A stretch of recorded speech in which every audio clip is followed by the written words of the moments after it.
నమస్తే welcome to reality check. ప్రస్తుతం మనతో పాటు ఉన్నారు సిపిఐ రాష్ట్ర కార్యదర్శి రామకృష్ణ గారు. సార్ నమస్తే అండి. నమస్తే అమ్మా. సార్ ప్రస్తుతం ఏపీలో కాళహస్తి వినూత డ్రైవర్ హత్య కేసుకు సంబంధించి మనం చూసినట్లయితే సినీ ఫక్కీలో జరిగింది. ఒక రాష్ట్రంలో చంపేసి ఆ డెడ్ బాడీని వేరే రాష్ట్రానికి తరలించడం, అక్కడ పోలీసులకు పట్టుబడడం, అక్కడ కేసు నమోదు కావడం, ఒక మర్డర్ మిస్టరీ లాగా ఒక క్రైమ్ స్టోరీని తలపిస్తోంది ఈ సంఘటన. ఏం చెప్తారు? ముఖ్యంగా ఈ బార్డర్ ఉన్న ప్రాంతాల్లో అలాంటివి జరుగుతూ ఉంటాయి. కానీ ఇక్కడ ఏమంటే ఒక జనసేన పార్టీకి సంబంధించిన జంట వారు ఈ రకంగా చేశారనేది ఇక్కడ చర్చనీయాంశమైంది. కొద్దిగా సెన్సేషన్ కింద వచ్చింది. అదే మామూలు ప్రజలు లేదంటే ఎవరు ఫ్యాక్షన్లో ఉండే వాళ్ళు చేస్తే దానికి ఇంత పెద్ద ప్రచారం వచ్చిండేది కాదు. కాబట్టి ఒక పార్టీకి సంబంధించిన వ్యక్తి ఈ రకంగా చేశారని అన్నప్పుడు సహజంగానే ప్రజలు కూడా చర్చించుకుంటారు. ప్రజలు చర్చించుకోవడంతో పాటు ముఖ్యంగా మీడియా ద్వారా అది మరింత పాపులర్ అయింది ఆ వార్త. కాబట్టి ఏదేమైనా సరే మనం చెప్పేది ఏమంటే అది ఒక దుర్మార్గము లేదంటే ఒక హత్య ఇలాంటివి ఎక్కడ జరిగినా సరే అది ఏ పార్టీ వారు చంపారు, ఏ పార్టీ వారు అక్కడ విక్టిమ్స్ అనే దాంట్లో నిమిత్తం లేకుండా మనం జనరల్ గా దాన్ని అయితే ఖండించాల్సిందే. ఈ చర్యను దుర్మార్గమైన చర్యగా ప్రతి ఒక్కరు కూడా ఖండించాలని కోరుతా ఉన్నాం. అదే విధంగా అటు తమిళనాడు ప్రభుత్వం ఎట్లయితే స్పందించిందో అదే విధంగా మన రాష్ట్ర ప్రభుత్వం ఆ ఇన్వెస్టిగేషన్ కి సహకరించి దోషులు కఠినంగా శిక్షించడానికి రెండు ప్రభుత్వాలు కూడా చర్యలు చేపట్టాలి. ఆ జ్యుడిషియరీలో కూడా ఎంత వీలైన తొందరగా దీనిపైన ఒక పనిష్మెంట్ ఇస్తే బాగుంటుంది అనేది కూడా నా ఉద్దేశం.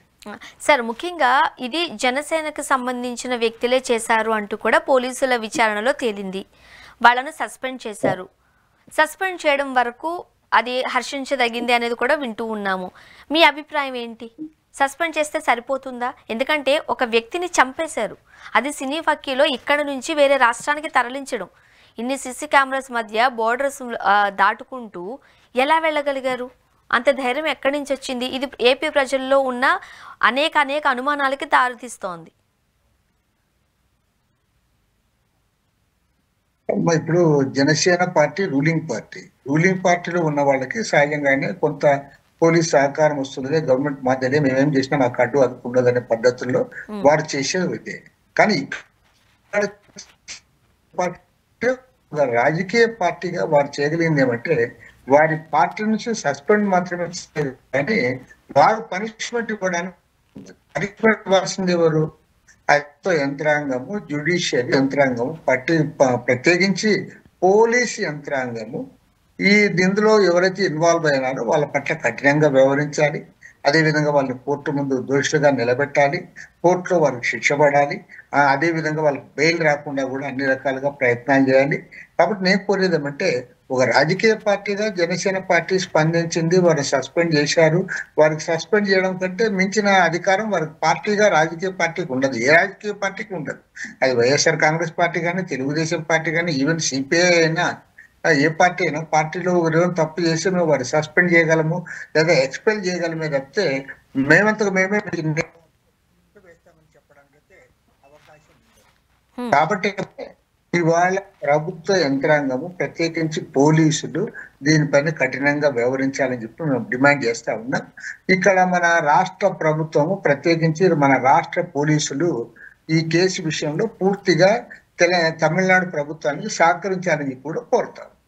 Okay sir. సార్ మరీ ముఖ్యంగా ఇప్పుడు ఏపీలో జరుగుతున్న రాజకీయాలు మనం చూసినట్లయితే 6 గ్యారంటీలు అంటూ అధికారంలోకి వచ్చిన కూటమి ప్రభుత్వం అనేక వాగ్దానాలు చేయడం మనం చూసాం. అవన్నీ ఫాల్స్ ప్రామిసెస్ అయిపోతున్నాయని కొంతమంది మీలాంటి వాళ్ళు చెబుతూ ఉండడాన్ని కూడా గ్రహిస్తున్నారు కూడా. అయితే ఈ విద్యుత్ ఛార్జీలకు సంబంధించి జగన్ గారి ప్రభుత్వంలో చాలా ఇది జరిగింది, చాలా పెద్ద ఎత్తున ఇంక్రీజ్ అయిపోయింది. మేము పెంచము సరికదా తగ్గిస్తాము అని చెప్పిన కూటమి ప్రభుత్వం ఇప్పుడు మాట మార్చినట్లుగా కూడా మనం చూస్తున్నాం. 3,500 కోట్లకు సంబంధించి ప్రజలపై భారం పడే అవకాశాలు ఉన్నాయి అనేది కూడా వింటూ ఉన్నాం. మీరేం చెప్తారు ఎస్పెషల్లీ విద్యుత్ ఛార్జీలకు సంబంధించి? మరి ఎన్నికల సందర్భంలో చంద్రబాబు నాయుడు గారు చాలా స్పష్టంగా చెప్పారు. ఆయన చెప్పింది ఏమంటే మా ప్రభుత్వం ఎట్టి పరిస్థితుల్లో కూడా కరెంట్ ఛార్జీలు పెంచదు అన్నారు. పెంచదాన్ని చెప్పిన తర్వాత అధికారంకి వచ్చిన సంవత్సర కాలంలో వారు 15,480 కోట్ల రూపాయలు వివిధ దఫాలుగా ప్రజలపైన ట్రూ అప్ ఛార్జీల పేరుతో భారం మోపారు. ఇది 100% వాస్తవం. దీన్ని ఎవరు కాదనలేరు. పైగా మీరు ఇన్ని వేల కోట్ల రూపాయలు ప్రజలపైన భారం మోపారు, గతం కంటే కూడా మీరు ఎక్కువ భారం మోపుతున్నారంటే దానికి ప్రభుత్వం ఇచ్చిన వివరణ ఏమంటే, ఇది జగన్మోహన్ రెడ్డి ప్రభుత్వంలో కాల్చిన కరెంటు, అప్పుడు కొనుగోలు చేసినానికి ఇప్పుడు ట్రూ అప్ ఛార్జెస్ చేస్తున్నాం అన్నారు. తర్వాత నిన్న మొన్న ఒక కొత్త వార్త వదిలారు. అదేమంటే ట్రూ డౌన్ ఛార్జ్. మేము ట్రూ డౌన్ అంటే మేము వీళ్ళకి ఏదైతే భారం మోపామో భారం మోపిన దాంట్లో తగ్గిస్తున్నామని ఇప్పుడు చెప్తా ఉన్నారు. ఇది కూడా ఒక కొత్త రకమైన మభ్య పెట్టే ప్రకటన తప్ప మరొకటి కానే కాదు. ఎందుకంటే విద్యుత్ వినియోగదారుల పైన దాదాపు 2,750 కోట్ల రూపాయల అదనంగా భారం మోపి అందులో 449 కోట్ల రూపాయల ట్రూ డౌన్ పేరుతో తగ్గించడానికి వాళ్ళు ఎత్తుగడ వేశారు తప్ప ఇది నిజంగా విద్యుత్ వినియోగదారులకు ఉపశమనం కల్పించడానికి చేసిన చర్య కానే కాదు.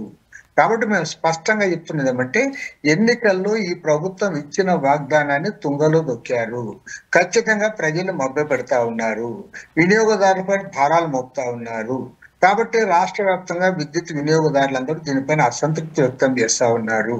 చివరికి కొంతమంది ఇండస్ట్రియలిస్టులు, ప్రత్యేకించి స్పిన్నింగ్ మిల్లు యాజమాన్యాలు తమ మిల్లులు మూసుకునేంత స్థితి వాళ్ళు కల్పించారు. కాబట్టి మేము స్పష్టంగా డిమాండ్ చేస్తా ఉన్నాం, ఏదైతే పెంచిన విద్యుత్ ఛార్జీలు ఉన్నాయో విద్యుత్ ఛార్జీలు తగ్గించాలి. అదేవిధంగా ఆనాడు జగన్మోహన్ రెడ్డి ప్రభుత్వం అధికారంలో ఉన్నప్పుడు స్మార్ట్ మీటర్లు బిగిస్తామంటే వామపక్షాలుగా మేమందరం కూడా వ్యతిరేకించాం. ఇది అదానీ కోసం, అదానికి లాభాలు చేకూర్చి పెట్టడానికి, అదానీ సంస్థలకు వారికి ఉపాధి కల్పించడానికి మీరు చేస్తున్నారు, ఇది కరెక్ట్ కాదని మేము చెప్పాము. మేము ఎంత గట్టిగా చెప్పామో అంతే గట్టిగా ఆనాడు తెలుగుదేశం పార్టీ చెప్పింది. తెలుగుదేశం పార్టీ నాయకుడిగా ఉన్న నారా లోకేష్ గారు తన యువగళం పాదయాత్రలో కూడా చాలా క్లియర్ గా చెప్పాడు. మామూలుగా చెప్పడం కాదు, ఎక్కడైనా స్మార్ట్ మీటర్లు బిగించడానికి వస్తే వాటిని పగలగొట్టమని కూడా చెప్పాడు. ఇవాళ మేము అడుగుతా ఉన్నాం, అయ్యా మీరు అధికారం లేనప్పుడు, ప్రతిపక్షంలో ఉన్నప్పుడు మీరు చాలా క్లియర్ గా చెప్పారు పగలగొట్టమని. కానీ వాళ్ళ అధికారంలోకి వచ్చిన తర్వాత మీరేమి మాట మార్చి బిగించమంటామన్నా. కాబట్టి మేము కోరేది ఏమంటే, ఇవాళ స్మార్ట్ మీటర్ విషయంలో గతంలో మీరు ఏ స్టాండ్ మీద ఉన్నారు, ఇవాళ ప్రజలకు ఏం చెప్పదలుచుకున్నారు చెప్పమని అడుగుతాం. దీనికి తోడు అదానితో సెకి అగ్రిమెంట్ విషయంలో కూడా ఆ అగ్రిమెంట్ విషయం చాలా క్లియర్ గా ఉంది.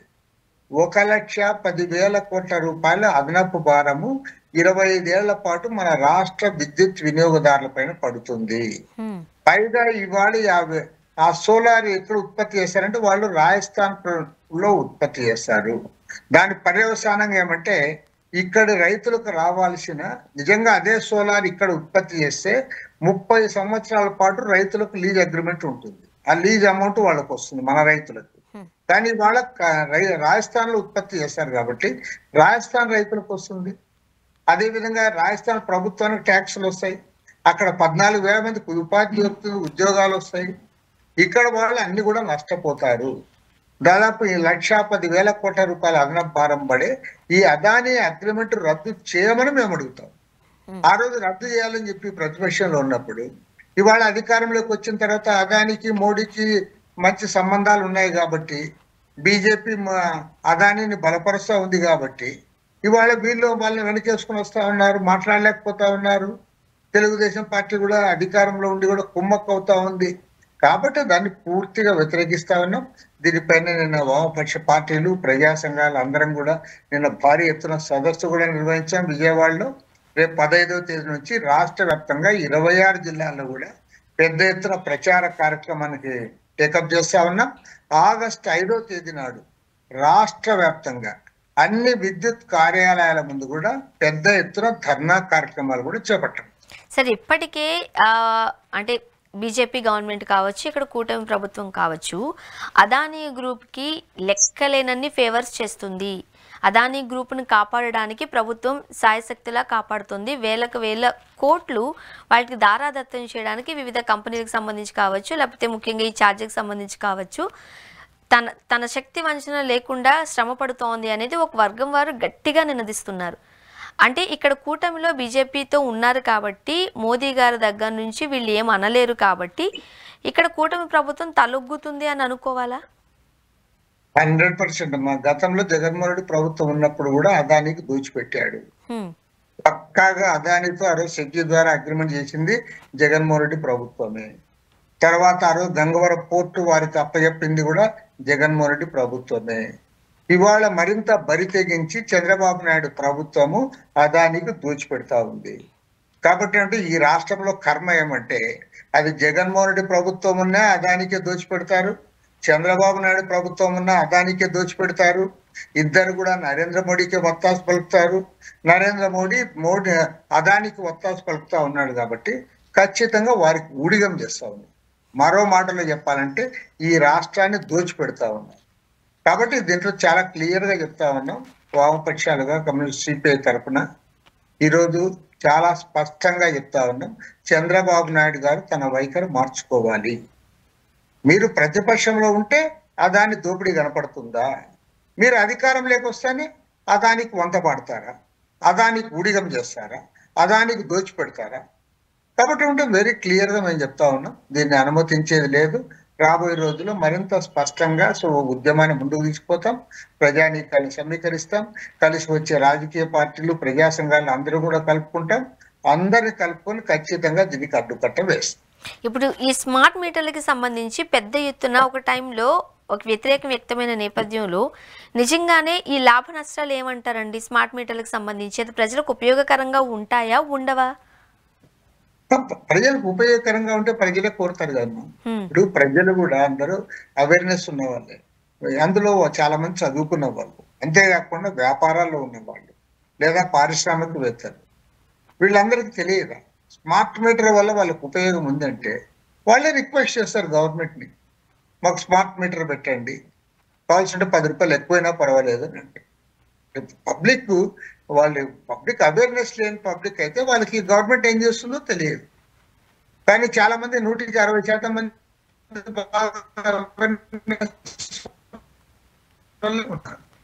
ఇప్పుడు పట్టణ ఉద్యోగస్తులు, తర్వాత ట్రేడర్స్, తర్వాత హోటల్ యజమానులు, ఇతర కన్జ్యూమర్ అసోసియేషన్ వాళ్ళన్నీ కూడా స్టడీ చేస్తారు. నిజంగా స్మార్ట్ మీటర్స్ వల్ల లాభాలు ఉంటే వాళ్ళు ఎందుకు వ్యతిరేకిస్తారు? తెలంగాణలో ఆ రోజు కేసీఆర్ ప్రభుత్వం స్మార్ట్ మీటర్స్ అంగీకరించలే, మేము ఆయన పెట్టుకోము అని చెప్పారు. అదేవిధంగా ఇప్పుడు వెస్ట్ బెంగాల్లో అక్కడున్న ప్రజల్లో తీవ్రమైన వ్యతిరేకత వచ్చిన తర్వాత వెస్ట్ బెంగాల్ ప్రభుత్వం కూడా వెనక్కుపోయింది. స్మార్ట్ మీటర్లు బిగిస్తామని ముందుకు వచ్చిన వాళ్ళు ఇవాళ ఉపసంహరించుకున్నారు. కాబట్టి ఏమంటే ఇవాళ ఆంధ్ర రాష్ట్రంలో అదానికి లొంగిపోయి అదానికి ఉడిగం చేయడానికి, అదానికి లాభాలు పంచిపెట్టడానికి ఇవాళ అతి ఎక్కువ ధరలకు ఏ ఇతర రాష్ట్రంలో కూడా ఇంత ఎక్కువ రేట్ లేదు. కాబట్టి ఇక్కడ ఇంత ఎక్కువ ధరలు పెట్టి వెచ్చించి ఇవాళ స్మార్ట్ మీటర్లు బిగిస్తా ఉన్నారు. ఆ భారాన్నంతా కూడా విద్యుత్ వినియోగదారుల పైన మోపోతా ఉన్నారు. కాబట్టి దీన్ని తీవ్రంగా వ్యతిరేకిస్తా ఉన్నాం. ఖచ్చితంగా రాష్ట్ర ప్రజలు దీన్ని అడ్డుకట్ట వేయడానికి ముందుకు వస్తారని చెప్పి కూడా మేము ఆశిస్తున్నాం. సార్, ప్రస్తుతానికి ఆంధ్రప్రదేశ్లో రాష్ట్ర విభజన తర్వాత ఇప్పటి వరకు కూడా క్యాపిటల్ లేదు, అది రాష్ట్ర భవిష్యత్తుకి మంచిది కాదు. చాలామంది చెప్పిన సందర్భాల్లో జగన్మోహన్ రెడ్డి గారు 3 రాజధానుల అంశం తెర మీదకి తీసుకురావడం వల్ల ఇంత ఇబ్బందికరమైన పరిస్థితులు, దీన్ని చూపిస్తూనే కూటమి ప్రభుత్వం ఈరోజు అమరావతిలో ప్రతిష్టాత్మకంగా రాజధాని నిర్మాణానికి పనులు శరవేగంగా జరుగుతున్నట్లు మనం చూస్తూ ఉన్నాం. కోట్లల్లో ఫండ్స్ తెచ్చుకునే సందర్భాలు చూస్తూ ఉన్నాం. ఇప్పటికే 33,000 ఎకరాలు రైతుల నుండి తీసుకున్నారు. ఇప్పుడు మరొక 44,000 ఎకరాలు కావాలి, రైతులు ఇవ్వడానికి చాలా ముందుకొస్తున్నారు అంటూ చంద్రబాబు నాయుడు గారు చెప్పిన నేపథ్యంలో మొన్నటికి మొన్న రైతులు వ్యతిరేకించడం కూడా మనం చూసాం. ఇప్పుడు 44,000 ఎకరాల సేకరణ కరెక్టే అంటారా? ఇప్పుడు ప్రభుత్వం దగ్గర దాదాపు 34,000 ఎకరాలు కాదు, 50,000 ఎకరాలకు పైగా భూమి ఉంది. ఎందుకంటే అది ఒక రైతుల నుంచి సేకరించిన భూమి, ప్రభుత్వ భూములు, వివిధ రకాల భూములన్నీ కలిసి 50,000 ఎకరాలకు పైగా ప్రభుత్వం దగ్గర భూమి ఉంది. మరి మనం ఈ 10 ఏళ్ల కాలంలో ఒకసారి గమనిస్తే రాష్ట్రం విడిపోయిన తర్వాత ఓకే, జగన్మోహన్ రెడ్డి ప్రభుత్వం అధికారంలో ఉన్న 5 ఏళ్ల కాలంలో అక్కడ అభివృద్ధి కార్యక్రమాలు జరగనమాట వాస్తవమైనప్పటికీ ఇవాళ ఈ ప్రభుత్వం వచ్చిన తర్వాత వేగవంతంగా పనులు ఇంకా మొదలు కాలే. ప్రయత్నాలైతే జరిగాయి, ప్రయత్నాలు జరిగాయి. దాదాపు Asian Development Bank, World Bank, హడ్కో నుండి దాదాపు 31,000 కోట్ల రుణాన్ని కూడా పొందారు. మరో 31,000 కోట్ల రూపాయల రుణాన్ని కూడా తేవడానికి ప్రయత్నాలు జరుగుతూ ఉన్నాయి. ఆ రకమైన కాంట్రాక్టర్లు కూడా పనులు అప్పచెప్పారు. మంచిదే. అది వేగవంతంగా పనులు జరిగినప్పుడు సహజంగా అక్కడున్న ప్రజలు కూడా సంతోషిస్తారు. పైగా ఇప్పటికే వాళ్ళకి రేటు కూడా బాగా వచ్చింది కాబట్టి వాళ్ళు సంతోషంగానే ఉన్నారు. ఇప్పుడు వారు కోరుతున్నది ఏమంటే ఇది కంప్లీట్ చేసిన తర్వాత మీరు మళ్ళీ అక్కడ కూడా కూలింగ్ చేసుకోండి. మీరు ఇది కంప్లీట్ కాకముందుగానే దీన్ని ఇంకా పెండింగ్ పెట్టి మీరు అక్కడ పోయి ఎందుకు చేస్తారనేది సహజంగానే రైతుల నుంచి వచ్చింది ఆ డిమాండ్. కాబట్టి నేను ప్రభుత్వాన్ని కోరేది ఏమంటే ముందు నుంచి కూడా అమరావతి రాజధాని విషయంలో ఒక స్పష్టమైన వైఖరితో మేము సపోర్ట్ చేస్తున్నాం. అమరావతి ప్రాంతంలోనే రాజధాని ఉండాలని కూడా కోరుతాము. కాబట్టి మేము ప్రభుత్వానికి సూచన ఏమంటే ఇవాళ స్థానికంగా ఎవరైతే భూములు ఇచ్చారో ఆ రైతుల సూచన మేరకు మీరు వ్యవహరిస్తే బాగుంటుంది.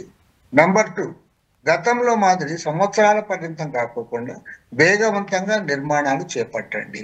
నంబర్ 3, ఇవాళ కేంద్ర ప్రభుత్వం నుంచి ఏదైతే రాష్ట్ర రాజధాని నగరంలో నిర్మించాల్సిన సంస్థలు బిల్డింగ్స్ ఉన్నాయో వాటిని అక్కడే తొందరగా మీరే చెప్తున్నారు కదా మేమే ఉన్నాం ఇక్కడ మేమే ఉన్నామని. కాబట్టి మరి ఎక్కడ మీరు ఉన్నప్పుడు మీరు ఆ పని తొందరగా చేయమని చెప్పి మేము ఈ ప్రభుత్వాన్ని కోరుతాము. అండ్ మొన్న మీరు నెల్లూరు జిల్లా కారెడులో ఈ భూములకు సంబంధించి అక్కడికి వెళ్ళడం జరిగింది. అక్కడ కూడా ప్రజలు గ్రామస్తులు వ్యతిరేకత వ్యక్తం చేస్తున్నట్లుగా కూడా చూసాం. మీరు డైరెక్ట్గా కారెడు వెళ్ళారు కాబట్టి అక్కడ గ్రౌండ్ రియాలిటీలో ఏం జరుగుతుందండి, అక్కడ ప్రజల స్పందన ఏంటి? దాదాపు 8,500 ఎకరాల భూములు అక్కడ ఇండస్ట్రియల్కి అప్పచెప్పడానికి ఈ ప్రభుత్వం ప్రయత్నం చేస్తా ఉంది, చంద్రబాబు నాయుడు గారి ప్రభుత్వం. దానికి అక్కడున్న ప్రజల నుంచి తీవ్రమైన వ్యతిరేకత ఉంది. చివరికి అక్కడ మేము విన్నది ఏమంటే అక్కడ స్థానికంగా ప్రజలు చెప్పింది లోకల్ ఎమ్మెల్యే గారు ఆ గ్రామాలకు పోకుండా ఆ గ్రామాలకు సంబంధించిన వాళ్ళని కొంతమంది తన దగ్గర పిలిపించుకొని మాట్లాడితే కూడా వారు అక్కడ భూములు లేని వాళ్ళు మాత్రం ఇస్తామన్నారు తప్ప భూములు ఉన్న వాళ్ళు ఎవరు ఇస్తామని చెప్పలేరు. పైగా అక్కడ పెద్ద పెద్ద భూస్వాములు ఎవరు లేరు. అందరికీ చిన్న అసలు కొంతమంది అయితే 10 సెంట్లు 20 సెంట్ల భూమిలో కూడా ఆకుకూరలు కాయగూరలు పండించుకొని బతుకుతా ఉన్నారు. వాళ్ళందరూ ఏంటంటే మేము అతి చిన్న పేద రైతులము, మాకు ఈ భూములు పోతే మాకు ఉపాధి పోతుంది, మేము ఇక్కడ నుంచి ఎక్కడో పోయి బతకాలంటే కష్టము, కొన్ని మా ఊర్లు కూడా పోతాయని చెప్తా ఉన్నారు. కాబట్టి ఈ తరుణంలో మేము ఇవ్వడానికి మేము సుముఖంగా లేమని చాలా స్పష్టంగా చెప్పాడు. అక్కడున్న రైతులే కాకుండా ఇతర చేతి వృత్తుల వారు, కూలీ జనము, అక్కడ రైతుల పైన ఆధారపడే బతికే పేద ప్రజలు అందరు కూడా ముక్త కంఠంతో ఇవాళ వ్యతిరేకిస్తా ఉన్నారు. కాబట్టి మేము ప్రభుత్వానికి కోరేది ఏమంటే నీవు రైతులకు వ్యతిరేకంగా అంటే రైతుల కడుపు కొట్టి లేదా రైతులను ఇబ్బంది పెట్టి మేము భూసేకరణ చేస్తాం కంపెనీలకు అప్పచెప్తామంటే అది కరెక్ట్ కాదు.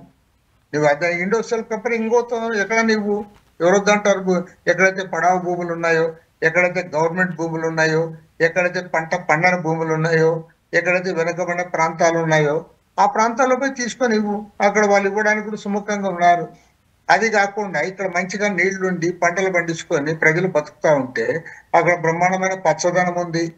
ఆ పచ్చదనాన్ని కూడా పర్యావరణంతో దెబ్బతీసే పద్ధతుల్లో అక్కడ మీరు ఎందుకు చేస్తున్నారని సరైనది కాదు. ఏదేమైనా సరే ప్రభుత్వం కూడా పునరాలోచన చేయాలని చెప్పి మేము డిమాండ్ చేస్తా ఉన్నాం. అంతేకాకుండా రేపు మహిళా సంఘాలంతా కూడా ఆ కరేడు గ్రామానికి పోతా ఉన్నారు. ఆ తర్వాత కూడా మేము వాళ్ళందరినీ కూడా అమరావతి ఇక్కడ రాజధానికి పిలిపించి వాళ్ళతో అందరితో కూడా ఇది ఏర్పాటు చేస్తా ఉన్నాం. రాబోయే రోజుల్లో చాలా పెద్ద ఎత్తున దీనిపైన ఉద్యమం రాబోతా ఉంది. ప్రభుత్వం వెనక్కు తగ్గాలి అనే డిమాండ్ పైన మాత్రం ఖచ్చితంగా పోతాం. నువ్వు బలవంతపు భూసేకరణ చేస్తామంటే మాత్రం ఆమోదించే సమస్య లేదు. మొన్నటికి మొన్న రాజధాని రైతుల ఇష్యూకి సంబంధించి కూడా రైతులందరూ చాలా సుముఖంగా ఉన్నారు భూములు ఇవ్వడానికి. ఇక్కడ ఒక రాజధాని కనుక కట్టబడితే మా ప్రజలకు ఉద్యోగాలు వస్తాయి, మేము చాలా స్థిరంగా ఇక్కడ ఉండగలుగుతాము, అమరావతి రాజధాని చుట్టుపక్కల ప్రాంతాలన్నీ కూడా చాలా డెవలప్ అవుతాయి అన్న ఉద్దేశంతో రైతులు ఉన్నారు. కాబట్టి వాళ్ళు రావడానికి ముందు పరుగులు పెడుతున్నారు అని చెప్పారు. ఇక్కడ కారేడులో కూడా అదే చెప్పింది గవర్నమెంట్. కానీ రియాలిటీకి వచ్చేసరికి అటు రైతులు వ్యతిరేకిస్తున్నారు, ఇక్కడ కారేడు గ్రామస్తులు కూడా వ్యతిరేకిస్తున్నారు. కానీ ప్రభుత్వం ముందుకు వెళ్ళేటట్లుగా కూడా కనిపిస్తోంది. ఎలా చూడాలంటారు మరి? ఒక్క కరేడు అని లేదంటే అమరావతి అని కాదు అమ్మా, రాష్ట్రంలో కానీ దేశంలో కానీ ఎక్కడైనా సరే రైతుల ఆమోదం లేకుండా బలవంతంగా భూసేకరణ చేస్తామంటే మాత్రం మేము పూర్తి స్థాయిలో వ్యతిరేకిస్తాం. అంటే మీరు ప్రాజెక్టులకు వ్యతిరేకమా? ఇప్పుడు ప్రాజెక్టు రావద్దా? పరిశ్రమలు అవసరం లేదా? ఉపాధి అవసరం లేదా? లేదా నీళ్లు అవసరం లేదా?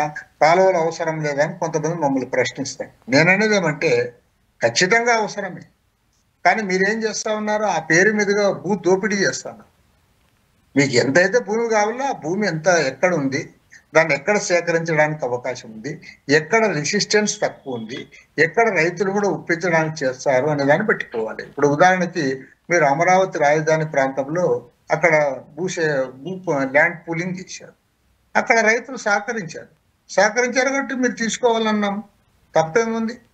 దాన్ని కూడా మేము వ్యతిరేకించలేదు కదా. కాబట్టి ఏమంటే గుడ్డిగా మేము వ్యతిరేకించడం లేదు. మీరు బలవంతపు భూసేకరణ చేస్తాము, అవసరానికి మించి వేల ఎకరాల భూములు వారికి కట్టబెడదామంటే మాత్రం తప్పకుండా వ్యతిరేకిస్తాం. 100% వ్యతిరేకిస్తాం. మీరు 8,500 ఎకరాలు రామాయపట్నం పోర్టు సమీపంలో ఇండోసోల్ కంపెనీకి అప్పచెప్తా ఉన్నారంటే వాళ్ళకు ఊడిగం చేయడానికి, వాళ్ళ ఆస్తులు పెంచడానికి చేస్తా ఉన్నారు తప్ప మరొకటి కానే కాదు.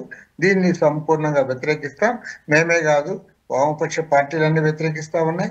అదే విధంగా కాంగ్రెస్ పార్టీ వ్యతిరేకిస్తా ఉంది, ప్రజా సంఘాలన్నీ కూడా వ్యతిరేకిస్తా ఉన్నాయి, రైతు సంఘాలన్నీ కూడా వ్యతిరేకిస్తా ఉన్నాయి. కాబట్టి ఏమంటే ఖచ్చితంగా ప్రజలను సమీకరిస్తాం. అక్కడ రామచంద్ర యాదవ్ నేతృత్వంలోని పార్టీ కూడా అక్కడ పోయి వారు కూడా ధర్నా కార్యక్రమాల్లో కూడా పాల్గొన్నారు. కాబట్టి మేము అందరినీ కలుపుకొని రాబోయే రోజులు రైతులకు అండగా నిలబడతాం. థ్యాంక్ యూ సో మచ్ అండి. అసలు ఏం జరుగుతుందో తెలియాలి అని అంటే కొన్ని రోజులు వెయిట్ చేయాల్సిందే. మరి మీరు ఇంతగా ఆందోళన చేస్తామని చెప్తున్నప్పుడు గవర్నమెంట్ వెనక్కి తగ్గుతుందా లేదా అని కూడా ఒక క్లారిటీ లేని సందర్భంలో మరి ఏ విధంగా గవర్నమెంట్ ముందుకు వెళుతుందో తెలియాలంటే ఇంకొన్ని రోజులు వెయిట్ చేయాల్సిందే. Thank you so much Ramakrishna గారు, మీ అభిప్రాయాలు మాతో పంచుకున్నారు. Thank you so much. Thank you అండి. ఇది వాళ్ళ రియాలిటీ చెక్. Stay tune.